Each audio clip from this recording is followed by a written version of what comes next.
ঈদুল আজহাকে সামনে রেখে ব্যস্ত সময় পার করছেন কামারশালার কারিগররা।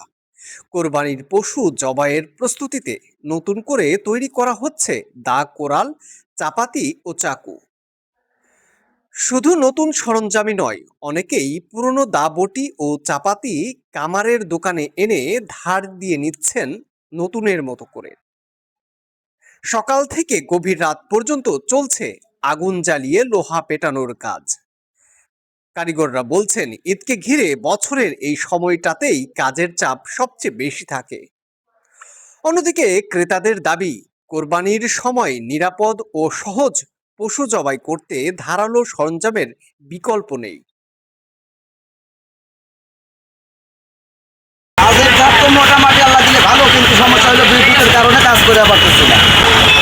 সব সাথে মনে করেন যে চাপাটি চাকরির চাহিদা বেশি। তো এখন পর্যন্ত কি আপনার কি বেশি চাপ আছে না স্বাভাবিক? স্বাভাবিক চাপ আসছে, কিন্তু বেশি আসে নাই। আল্লাহ যখন আগামীকাল থেকে শুরু হবে।